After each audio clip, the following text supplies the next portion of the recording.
Voilà, balandi na biso ya GKM TV na yelibino lisusu masolo oyo bolingaka mingi ya ba réalité ya ba quinoa lelo toza ko sepla pour Mike Kalambai azu garde ya banana donc cours ekati makambo ba préféré ba pesa Mike Kalambai banana vu ba bêtise nyonso oyo sœur na biso ndeko na biso penyel asali na réseaux sociaux alors Mike a zui penza banako bana baza vraiment na ya Mike bana bakoki pe koyana kilo minute ndo tolo wa Mike a zui nde banana ezaki koyina na internet ba to mona ki biso nyonso Mike le quoi démon mais aujourd'hui Dieu l'a justifié azaki humilié na réseaux sociaux mais lelo pe nzamba justifié kaka na réseaux sociaux ba pesier banana yangwana tango to sambusa musali na nzambe.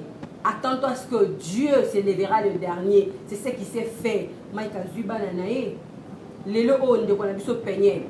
Elle s'attendait à ce que Bappé se regarde à bana. Tu le bité que ndenge Mike Azui bana bongo, bana boya kinte bana boya po issa Azui garde la bananae.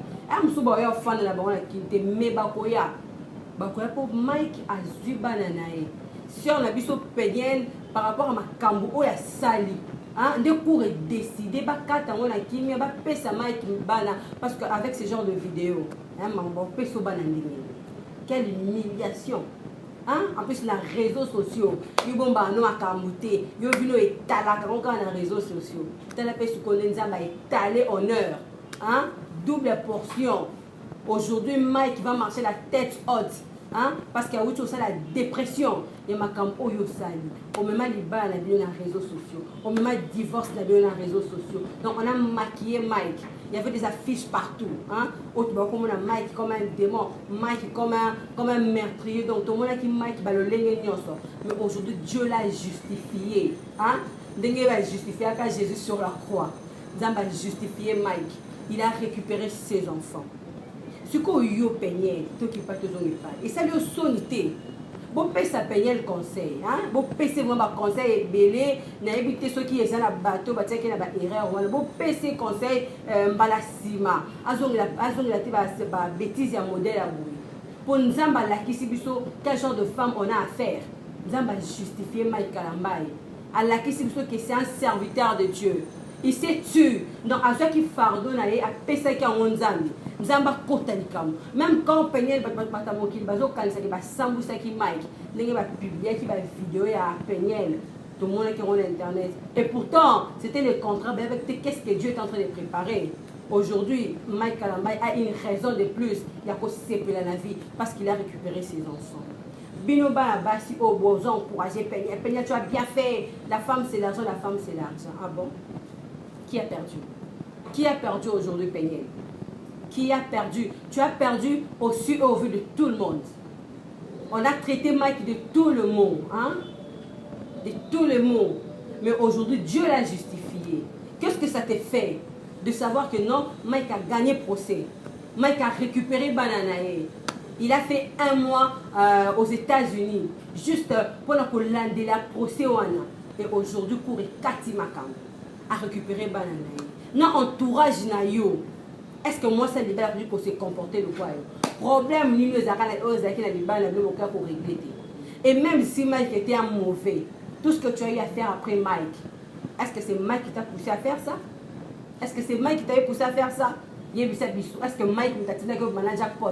Mais pas l'union sur est-ce que c'est Mike?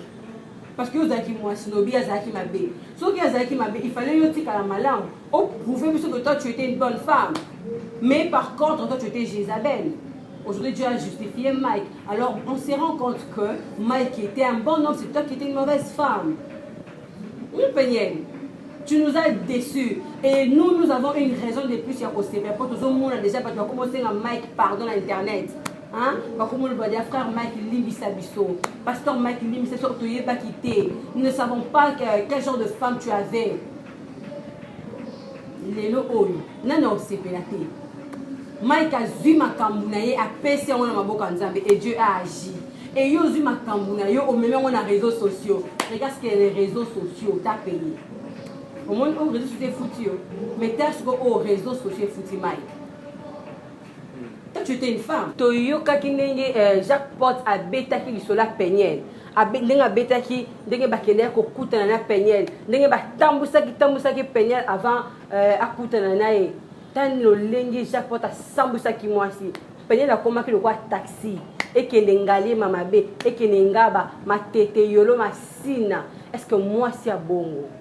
Et pourtant Jacques Pot abandé koloba sambusaka yo mon côté finga yo mon côté parce que toi tu es une Congolaise, hein? Tu es une Quinoise, donc au fin ici ba Quinoise nyonso, au fin ici ba Congolaise nyonso peignelle. Est-ce qu'une telle femme ba ko pesa o bomba bano éduquer bano ko éduquer bana ndenge ni? Une telle femme o ko boko na bano lakisa bana nini? Hein? Parce que batamaye ba lobaka éduquer une femme c'est éduquer toute une nation. Toi tu vas donner quelle éducation aux enfants? Ba take you manœuvre, hein?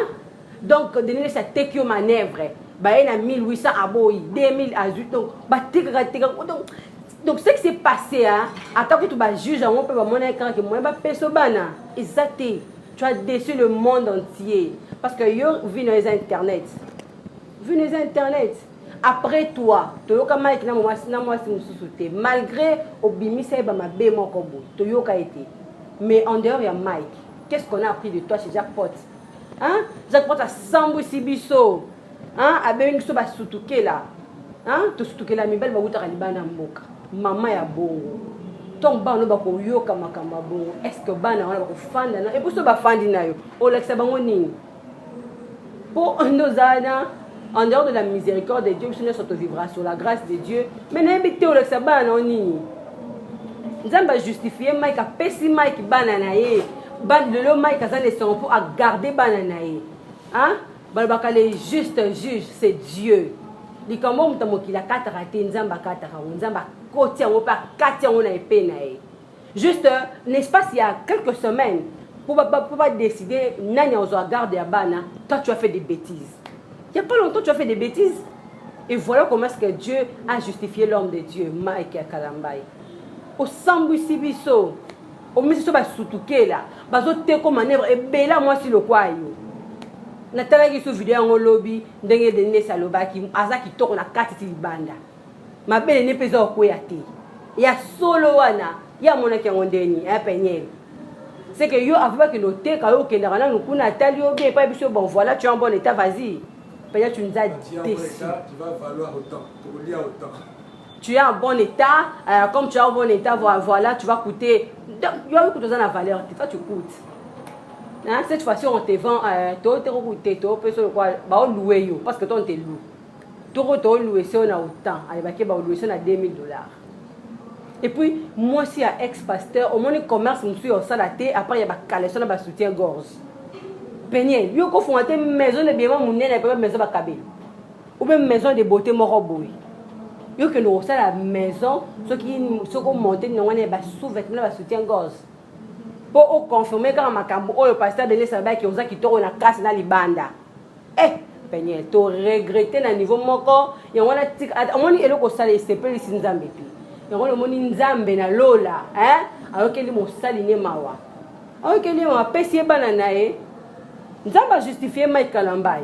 Et même si tu demandes pardon, le ban nzamba c'est Mike Kalambai ils ont la payer. Pour la ki bo moto boy, na ndimité. Azonga to mi sambusi.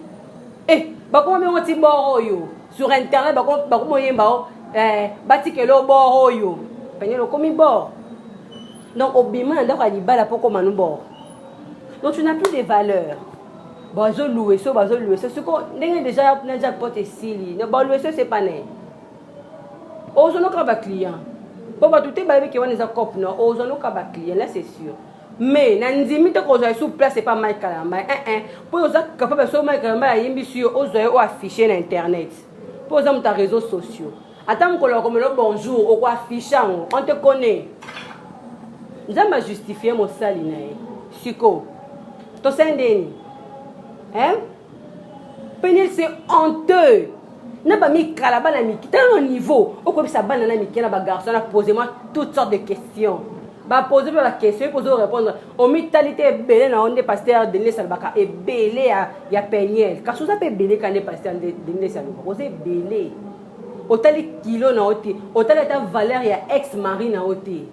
autant ta valeur à Mike Kalamba été ozomi teka et pas mon ozomi teka ozomi tika boy eza nini maman ozo yo ozomo so otula te mais loko ozo sala nezo l'exception que otuli mutaoka ko bala ezaka Mike en dehors à Mike otuli na yo eza ko tula ne mte sala ke moi ça comme ndumba akoma komi teka ozo teka nzoto ozo teka nzoto ka poko maka populaire pour la saka batu ke oza na vie bien hein Peniel et là nos gens qui pas Mike parce que sur ton Instagram tu as écrit Mike reste le seul homme ya malamu na bimane ah si on le rencontre kaza mon bala malamu bimane na vie non c'était pas un démon donc bon divorce c'était un démon non c'est quoi comme mon bala malamu bimane toi tu es Jézabel pour détruire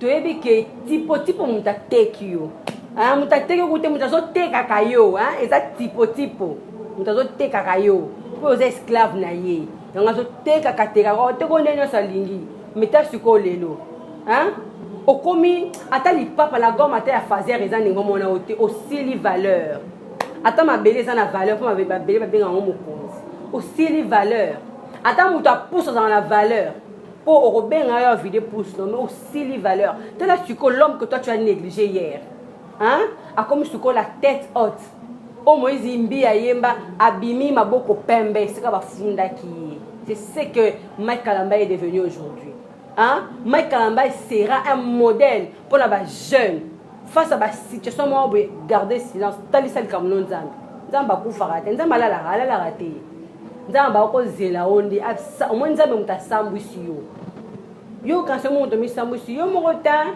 nzamba mutasambusi yo maman nzamba mutachio penza boy penza na miso batu ba comprendre qui tu étais tant au banner ko sambusa Mike yo mutaliboso les kana réseaux sociaux na batu songolo pakala pona ko lo ba Mike o sambusi o comprendre que ça papa ya bana na yo to longa na mobali po koma ko mone demo mais papa ya bana na yo surtout ko sambusi papa na bango ngolo se ko sambusi ne o teki bana na yo femme sage bâtit sa maison quand tu n'as pas bâti ta maison au bâtir ndako na ote olandi lo yenge sikota le ndongo tikali telantela ki wele bumbafu mtoto mwanamke auna tana mana ta moya ose sur na valeur ten tu as un niveau vraiment watini sana je regrette pasteur Mike Kalamba à s'en sortir siko yo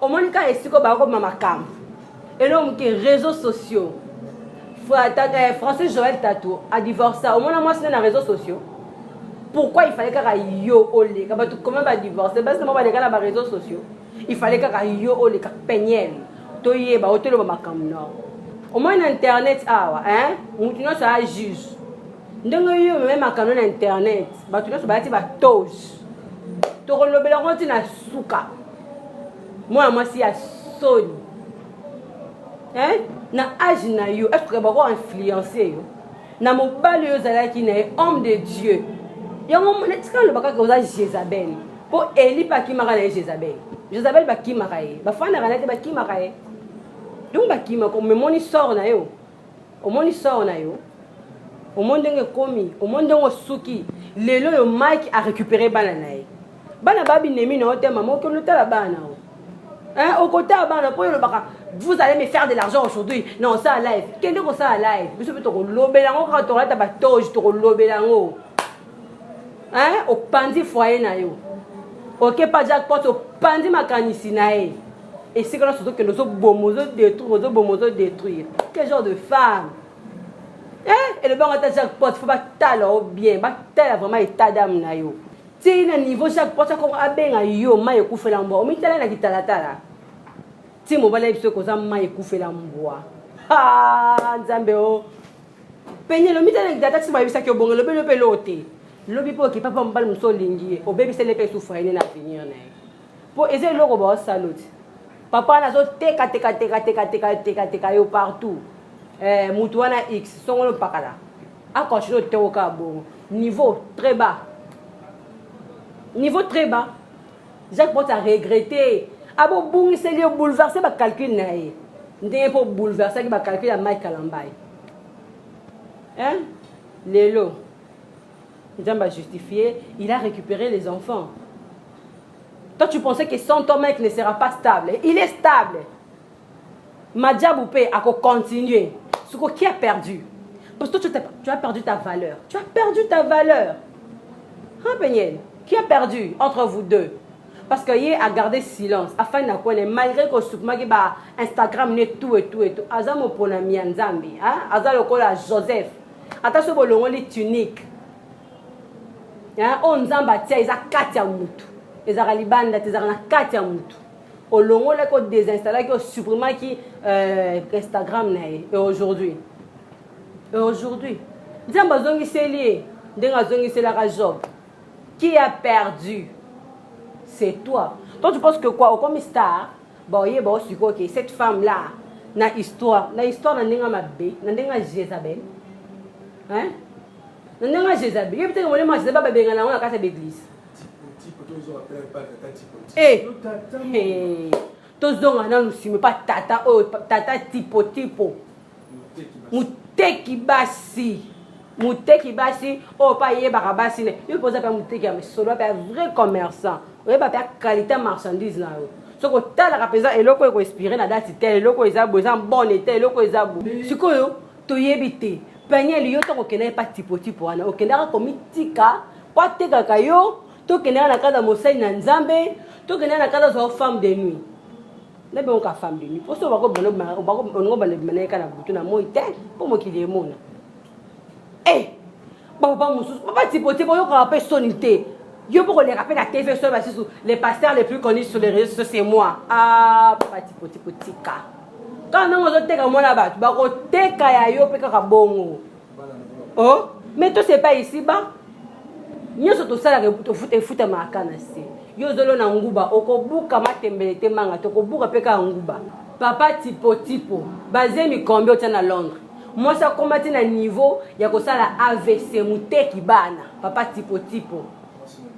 Yo qui est à Londres. Moi, je suis dans le bassin. À ce moment na AVC. Hein? Tu es baraté, il faut. Il y a un bon ange, il y a un caniveau. Pour que nous ayons un macadam, c'est clair. Un monsieur de côté à caniveau, parce que pour les embryos, on comprend les soutiens. Elle va pas type. Yo côté ma à Londres, tu n'as pas à Londres tout le monde. Comment on à Londres, c'est la super vidéo. Nous avons peine pour internet. Au bois que les gens là, ils sont tous sur le bédard. Aux autres, ça va femme mariée. Qu'on pense à ma oh, papa tipo. Bon, peut-être doser. Alors, ma camboye qu'elle tant qu'on frappe dans la kunaï. Bien, ma bébé autant la Bible. On dit comme David à Salaki. Au monde est pécotant dans la kunaï. Pendant moi, c'est mon sel nazouaka.